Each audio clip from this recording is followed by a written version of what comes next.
Problem ಬಂತು. ಏನಪ್ಪ ಅಂದ್ರೆ ಅವ್ರಿಗೆ ನೈಟ್ ಶಿಫ್ಟ್ ಇತ್ತು, ಜಿಂದಲ್ಲಿ ಹೋಗ್ತಾರೆ. ನೈಟ್ ಶಿಫ್ಟ್ ಬಂದಾಗ ಅವ್ರಿಗೆ ಗ್ಯಾಸ್ಟ್ರಿಕ್ ಓವರ್ ಆಗಿ ಎದೆ ನೋವು ಬಂದಿತ್ತು. ಅದರಿಂದ ಏನಾಗಿತ್ತು, ಎದೆ ನೋವು ಬರೋಕ್ಕೆ ನನಗೆ ಭಯ. ಯಾಕಂದ್ರೆ ನಾವು ಇರೋದೇ ಸಿಂಗಲ್ ಅಲ್ಲಿ ಮನೆಯಲ್ಲಿ. ನಾವು ಒಂದು ವಾರ ಅಡ್ಡಾಡಿದ್ವಿ ಹಾಸ್ಪಿಟಲಲ್ಲಿ. ಅವ್ರು ಹೇಳಿದ್ರೆ ಇಲ್ಲ ಗ್ಯಾಸ್ಟ್ರಿಕ್ ಆಗಿದೆ, ಅದಾಗಿದೆ ಇದಾಗಿದೆ ಅಂದ್ರೆ ಏನು ಕೇಳಿಲ್ಲ. ಬರ್ತಾ ಬರ್ತಾ ಬರ್ತಾ ಅವ್ರಿಗೆ ಎದೆ ನೋವು ಜಾಸ್ತಿ ಬಂತು. ಮತ್ತೆ ನಾರಾಯಣ ಹಾಸ್ಪಿಟ್ಲಿಗೆ ಬಂದಾಗ ಅಲ್ಲಿ ಡಾಕ್ಟ್ರ್ ಹೇಳಿದ್ರು ಏನಂದ್ರು, ಇದಕ್ಕೆ ಏನಿಲ್ಲ, ಎಲ್ಲ ಸರ್ಚ್ ಮಾಡಿದ್ರು, ಹಾರ್ಟ್ ಸ್ಪೆಷಲಿಸ್ಟ್ ಎಲ್ಲನೂ ನೋಡಿದ್ರು. ಆ ಸರ್ ಏನಂದ್ರು, ಇಲ್ಲ ಇದಕ್ಕೆ ಏನೂ ಇಲ್ಲ, ಗ್ಯಾಸ್ಟ್ರಿಕ್ ಓವರ್ ಆಗಿದೆ, ನೀವು ತಿನ್ನೋ ಹಾಲಿಂದ, ತಿನ್ನೋ ಫುಡ್ಡಿಂದ, ಹೊರಗಡೆ ತಿಂತಾ ಇರ್ತೀವಿ ಅಂದಾಗ ನಮ್ಗೆ ಏನು ಮಾಡಿ ಗೊತ್ತಾಗಲಿಲ್ಲ. ನೀವು ಹಳ್ಳಿ ವಾತಾವರಣದವರು ಕೊಕೊನಟ್ ಆಯಿಲ್ ಇರುತ್ತೆ, ಇಲ್ಲ ಗಾಣದ ಎಣ್ಣೆ ನಿಮ್ಗೆ ಕೊಟ್ಟೂರಲ್ಲೆಲ್ಲ ಯಾಕೆ ಹಾಕ್ಸ್ಕೊಂಡು ನೀವು ತಿಂತಾ ಇಲ್ಲ ಅಂತ. ನೀವು ವ್ಯವಸಾಯ ಆಯ್ತು ಸರ್, ನೀವು ಕೊಕೊನಟ್ ಬೆಳೆತಿದೀವಿ ಅಂತ. ಆವಾಗ ನಮಗೆ ಹೇಳಿದಾಗ ನಮ್ಮೂರು ಹುಡುಗ ಶೂ ಅಂತ ಅವ್ರು ಡಿಸ್ಟ್ರಿಬ್ಯೂಟ್ರು, ಅವ್ರು ನಮಗೆ ಪದೇ ಕೇಳ್ತಿದ್ವಿ, ಆಯ್ತು ತಗೊಳ್ರಿ ನೀವು ಕುಡಿಯೋಣ ಆರಾಮಾಗುತ್ತೆ ಅಂತ. ನನಗೆ ಇದೇನು ತಗೊಂಡ್ರೆ ಏನು ಆರಾಮಾಗುತ್ತಾ, ನನಗೆ ಇದರಿಂದ ಎಲ್ಲಿ ಬರುತ್ತೆ ಅಂತ ನಾನು ಒಂದು ತಿಂಗಳು ಸತ್ತಾಗಿ ತೊಗೊಂಡು ನಮ್ಮ ಮನೆಯವ್ರಿಗೆ ಕೊಟ್ಟು ಅವತ್ತಿನ ದಿನವೇ ಬರೋದಿನೇ ದಾವಣಗೆರೆಯಿಂದ ಬರಬೇಕಾದ್ರೆ ಕೊಟ್ಟರು. ಅವರು 5 ಲೀಟ್ರ್ ಕೊಟ್ಟರೆ 1 ಲೀಟ್ರ್ ಯೂಸ್ ಒಂದು ವಾರದಾಗೆ 15,000 ರೂಪಾಯಿ. ನಾನು ಏನಿಟ್ಟು ಬರೀ 700 ರೂಪಾಯಿಗೆ ನನ್ನ ಗಂಡನ ನನ್ನ ಜೀವನ ವಾಪಸ್ ಕಟ್ಕೊಂಡು ಏನಪ್ಪ ಅಂದರೆ ನಮ್ದು 2016ರಲ್ಲಿ ನಮ್ಮ ಮದುವೆ ಫಿಕ್ಸ್ ಆಗಿತ್ತು. ಏಪ್ರಿಲಲ್ಲಿ ನಮ್ದು ಏಪ್ರಿಲ್ 3ಕ್ಕೆ ಮದುವೆ, ಮಾರ್ಚ್ 18ಕ್ಕೆ ಅವ್ರಿಗೆ ಆಕ್ಸಿಡೆಂಟ್ ಆಗಿತ್ತು. ಅಂದರೆ ಮದುವೆ ಇನ್ನು ಬಿಫೋರ್ ಮುಂಚೆ. ಅವಾಗ ಏನೈತಿ, ಕಿವಿ ಭಾಗ ಕಟ್ಟಾಗೋಗುತ್ತೆ. ಅವ್ರಿಗೇನು ಸಿಸರಿನ್ ಆಗಿಲ್ಲ, ಏನು ಮಾಡಿಲ್ಲ. ಆ ಕಣ್ಣಿಂದಕ್ಕೆ ಇವ್ರು ನರ ಹೊಡ್ಕೊಳೋದು ಈಗಲೂ ಇತ್ತು. ಅದರಿಂದ ಹೊಡ್ತಾ ಬಿದ್ದಿತ್ತು. ಆ ಹೊಡ್ತಕ್ಕೆ ಅವ್ರ ಮೆದುಳಿಂದ ಕೂಡ ವೀಕ್ ಆಗಿತ್ತು. ಬ್ಯಾಕ್ ಕೂಡ ಭಾಳ, ಅದು ನೋಡ್ಬಿಟ್ರೆ ನನಗೆ ಹಳು ಬರುತ್ತೆ ಅಷ್ಟಿದ್ದು. ಈಗ ಆ ಕೊಕೊನಟ್ ಆಯಿಲ್ ತೊಗೊಳೋದ್ರಿಂದ ನರ ವೀಕ್ನೆಸ್ ಕಡಿಮೆ ಆಯಿತು, ಕಣ್ಣು ಬಿಡ್ಕೊಳ್ಳೋದು ಕಡಿಮೆ ಆಯಿತು, ಅವ್ರ ಬ್ಯಾಕ್ ಪೇನ್ ಕಡಿಮೆ ಆಯಿತು. ಟೆಸ್ಟಿಗೆ ಹೋಗೋದ್ರಿಂದ ಅವ್ರಿಗೆ ಏನಾಯ್ತು, ಲಂಗ್ಸಲ್ಲೆಲ್ಲ ಹೋಗುತ್ತೆ ಟೆಸ್ಟ್ಗಳು. ಅಂದರೆ ಅವ್ರು ಸರ್ಗಿದೆ ಅದು. ಅದಕ್ಕೆ ಹೇಳಿದ್ರು, ಈ ಲಂಗ್ಸ್ ತೊಗೊಳೋದ್ರಿಂದ ಏನಾಗುತ್ತೆ, ಇಡೀ ಬಾಡಿಗೆ ಹೋಗಿ ಫ್ರೆಡ್ ಆದಂಗಿಲ್ಲ, ಹಾರ್ಟ್ ಅಟ್ಯಾಕ್ ಆಗುತ್ತೆ, ಬೇರೆ ಬೇರೆ ಪ್ರಾಬ್ಲಮ್ ಬರುತ್ತೆ. ಯಾಕಂದ್ರೆ ಲಂಗ್ಸಲ್ಲೆಲ್ಲ ಹಾಕಿ ತೆಗಿಯೋಕ್ಕಾಗಲ್ಲ. ಟೆಸ್ಟ್ ಎಲ್ಲ ಹೋದ್ರೆ ನಾವೊಂದು ಇಂಗ್ರೀಡಿಯಂಟ್ ಹೋಗ್ರೆ ಆ ಟೆಸ್ಟ್ ಕೂಡ ನಮ್ಮ ಹೋಗಲ್ಲ. ನಾವು ಒಂದು ಆಯಿಲ್ ಕರಿತಾ ಇರ್ತೀವಿ, ಅದು ಆಯಿಲ್ ಕೂಡ ನಮ್ಮ ಮೂಗಲ್ಲ ಹೆಂಗೆ ಹೋಗುತ್ತೆ, ನಾವು ಕರಿತಾ ಇದ್ರೆ ಅದು ಮೂಗಲ್ಲಿ ಸೇರ್ಕೊಂತ ಹೋಗುತ್ತೆ.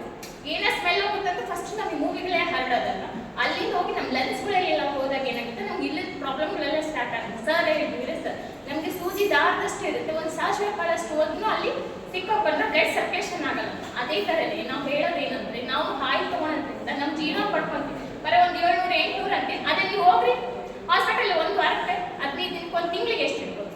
ನಾನು ಹೇಳ್ದಲ್ಲ 15 ದಿನಕ್ಕೆ 10,000 ರೂಪಾಯಿ ಇಟ್ಟಿದ್ದೀನಿ, ಅದು ವಾಪಸ್ ಬರೋದಿಲ್ಲ. ಆದರೆ 700 ರೂಪಾಯಿ ಇಟ್ಟಿದ್ದಕ್ಕೆ ನನಗೆ ವಾಪಸ್ ಬಂದು ಜೀವನ. ಈಗ ನಾನು ಎಷ್ಟೋ ಜೀವನಗಳನ್ನು ಕಾಪಾಡ್ತಿದ್ದೀನಿ.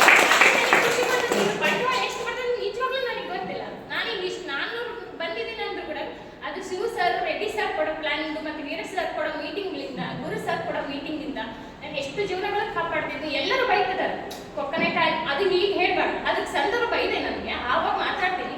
ಆದರೆ ಈಗ ಏನಂದ್ರೆ ಪ್ರತಿಯೊಬ್ಬರು ತೊಗೊಳೋದೇನು, ವಯಸ್ಸಿನಿಂದ ಚಿಕ್ಕ ಮಕ್ಕಳಿಂದ ತೊಗೊಳ್ಳಿ. ನನ್ನ ಮಕ್ಕಳಿಗೂ ಇದ್ದಾರೆ. ನನ್ನ ಮಗಳು ಈ 2 ವರ್ಷದಿಂದ ಕೈ ಬಿಡ್ತಾಳಂತ ಅಂದಿದ್ರು ಡಾಕ್ಟರ್. ಅಂದರೆ ಇನ್ಫೆಕ್ಷನ್ ಬ್ಲಡ್ಡಿಲಿಂದ ಸೇರೋದ್ರಿಗೆ. ಅವಾಗ ಏನಾಯ್ತು, ನಮಗೆ ಮತ್ತೆ ಸ್ಕೂಲ್ ಸ್ಟಾರ್ಟ್ ಆದಾಗ ಅದೇ ಪ್ರಾಬ್ಲಮ್ ಅವಳಿಗೆ ಸ್ಟಾರ್ಟ್ ಆಯಿತು. ನನಗೆ ಇದೇನು ಮಾಡ್ಬೇಕಂತ ಗೊತ್ತಾ, ಅದೇ ಶಿವ ಸರ್ ಕೊಟ್ಟಿದ್ದು 1 ಲೀಟ್ರಲ್ಲಿ ನನ್ನ ಮಗಳಿಗೆ ಡೈಲಿ ಕೊಕೊನಟ್ ಆಯಿಲು ಬಾಕ್ಸಲ್ಲಿ ಹಾಕ್ತೀನಿ, ಮತ್ತೆ ಡೈರೆಕ್ಟಾಗಿ ಕುಡಿತೀನಿ. ಇವ್ರು ಅತ್ತೆ ಮೇಲೆ ಕುಡಿಸ್ಬಾರ್ದು, 5 ml, ನಾನು ಅತ್ತೆ ಮೇಲೆ ಕುಡಿಸ್ಬಿಟ್ಟಿದ್ದೆ. ಈಗ ಅವಳು ಹೆಂಗಿದ್ದಾಳೆ, ಟಾಪರ್, ಸ್ಕೂಲಲ್ಲಿ ಟಾಪರ್ ಆಗ್ತಿದೆ. ನನ್ನ ಮಗ ಚಿಕ್ಕ 3 ವರ್ಷ, ಅವನಿಗೆ ಓದೋದು ನೋಡಿದ್ರೆ ನನಗೆ ಆಶ್ಚರ್ಯ ಆಗುತ್ತೆ. ಅಂದ್ರೆ ನಾನು ಹೇಳ್ಕೊಡಲ್ಲ, ಅವ್ನು ಕುಂತ್ಕೊಂಡ್ರೆ ಹೇಳ್ಕೊಡ್ತೀನಿ ಅಷ್ಟೇ ನಾನು. ಆದರೆ ಅವನೇ ಬರ್ತಾನೆ, ಒಂಚೂರು ಮೋಷನ್ ಆಗಿಲ್ಲ ಅಂದರೆ, ಹೊಟ್ಟೆ ನೋವು ಬಂತಂದ್ರೆ ಫಸ್ಟ್ ಬರ್ತಾನೆ ಅವನಿಗೆ 10ರಿಂದ 15 ರೂಪಾಯಿ ತೊಗೊಳ್ತಾನೆ. ನನಗೆ ಗಾಬರಿ ಆಗುತ್ತೆ ಎಷ್ಟು. ಆದರೆ ಅವರಿಲ್ಲ, ನಾವು ಕೊಕೊನಟ್ ಆಯಿಲ್ ಯೂಸ್ ಮಾಡ್ತೀವಿ ಕುಡಿಯೋದ್ರಿಂದ. ಫಸ್ಟ್ ನಾವು ಬಂದರೆ ಜ್ವರ ಬಂದಾಗ ಹಾಸ್ಪಿಟ್ಲಿಗೆ ಹೋಗಲ್ಲ, ಫಸ್ಟು 10 ಮೇಲೆ ತೊಗೊತೀನಿ, ಬಾಯಲ್ಲಿ ಹಾಕ್ತೀನಿ, ಮಲ್ಬೇಕಾದ್ರೆ ಮೂಗಲ್ಲಿ ಮತ್ತು ಕಿವಿಯಲ್ಲಿ ಹಾಕ್ತೀನಿ. ತಲೆನೋವು ಬಂದರೂ ಕೂಡ ಕಣ್ಣಿಗೆ ಹಾಕ್ಬೇಕು. ಇನ್ನೊಂದು ರೀಸನ್ ಇದೆ, ತಲೆನೋವು ಬಂದರೆ ಕಿವಿ ಕೂಡ ನೋವು ಬರುತ್ತೆ.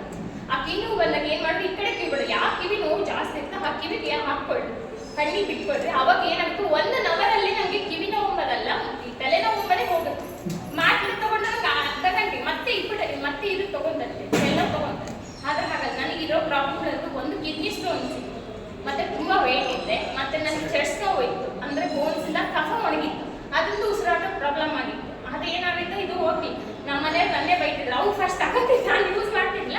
ಅವರು ಆ ತಗೊಂಡು ಬೈದಾದ್ಮೇಲೆ ಹತ್ತು ಬಿಟ್ಟಿದ್ದೆ. ಅಂದರೆ ನನಗೇನೋ ಪ್ರಾಬ್ಲಮ್ ಆದರೆ ನನ್ನ ಮಕ್ಳ ಗತಿ, ನನ್ನ ಗಂಡದ ಚಿಂತೆ ಮಾಡಿಲ್ಲ, ನನ್ನ ಮಕ್ಳ ಗತಿ ಹೆಂಗೆ ಅಂತ ಹತ್ತಿದ್ದೆ.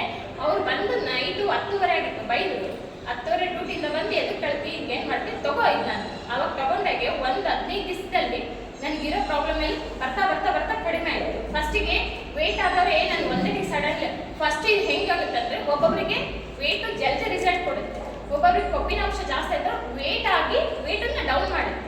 ಹೆಂಗಪ್ಪ ಇದು ನಾನು ತಗೊಂಡೆ ಮತ್ತೆ ಇಲ್ಲ, ಅದು ಒಳಗಡೆ ಇರೋದನ್ನೆಲ್ಲ ಹೊರಗಡೆ ಹಾಕ್ಬೇಕಂದ್ರೆ ಒಬ್ಬೊಬ್ಬರಿಗೆ ಜಲ್ದಿ ಮೋಷನ್ ಆಗುತ್ತೆ, ಇನ್ನೊಬ್ಬೊಬ್ಬರಿಗೆ ಲೇಟ್ ಆಗುತ್ತೆ. 1 ದಿನ 2 ದಿನ 15 ದಿನ 1 ತಿಂಗಳು ಗಟ್ಟಲೆ ತಗೊಂಡು. ಹಂಗಾಗಿ ಹೇಳುದು ವೇಟ್ ಅಂದ್ರೆ ತಪ್ಪು ತಿಳ್ಕೊಬೇಡ್ರಿ. ಫಸ್ಟ್ ವೇಟ್ ಅನ್ನೋದು ಹೋಗುತ್ತೆ, ಆಮೇಲೆ ಮತ್ತೆ ಕೆಳಗಡೆ ಆಗುತ್ತೆ. ಹಂಗಾಗಿ ಹೇಳೋದು ಪ್ರತಿಯೊಬ್ಬರು ಮನೆಯಲ್ಲಿ ಮಕ್ಕಳಿಂದ ಹಿಡಿದು ಪ್ರತಿ ಅಜ್ಜಿ ಮುತ್ತಾಜಿ ಪರವಾಗಿಲ್ಲ ಅವ್ರಿಗೆಲ್ಲರಿಗೂ ಯೂಸ್ ಮಾಡಿ, ಊಟದಲ್ಲಿ ಯೂಸ್ ಮಾಡ್ರಿ. ಮಕ್ಕಳಿಗೆ ಕಣ್ಣಲ್ಲಿ ಬಿಡೋದ್ರಿಂದ ಈಗ ಹೇಳಿದ್ರು ಸರ್ ಇಷ್ಟಿಷ್ಟು ಮಕ್ಕಳಿಗೆ ಇಷ್ಟಿಷ್ಟು ಎಜುಕೇಶನ್ ಆಯ್ತಂದ್ರೆ ನನ್ನ ಮಕ್ಕಳು CBSE ಸ್ಕೂಲಾಗಿ ಓದ್ತಿದ್ದಾರೆ, ಅವ್ರಿಗೆ ಹೆಂಗೆ ಟಫ್ ಇದೆ ಅಂತ ನನಗೆ ಮಾತ್ರ. ಹಾಗಾಗಿ ನಮ್ಮ ಬ್ರೈನ್ಗೆ ಎಫೆಕ್ಟ್ ಆಗೋದು ಮತ್ತು ಗೊತ್ತಾಗಿ ಡೈಲಿ ಕಣ್ಣಲ್ಲಿ ಬಿಡ್ತೀವಿ.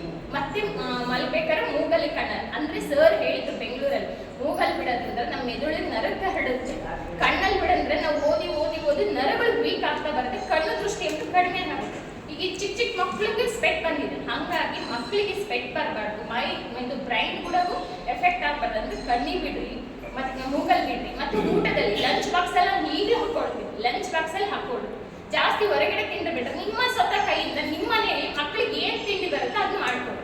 ಅದಕ್ಕೋಸ್ಕರ ಅದು ಹೊರಗಡೆ ಐಟಮ್ ಫುಲ್ ಅವಾಯ್ಡ್ ಮಾಡ್ತಾರೆ. ನೀವು ಬೇಕಾದ್ರೆ ತಿಂತೀರಾ ತಿಂದ್ರಿ, ತಿಂದ ಆದ್ಮೇಲೆ ಬಂದು ನಮ್ಮ ಕೊಕೊನಟ್ ಆಯಿಲ್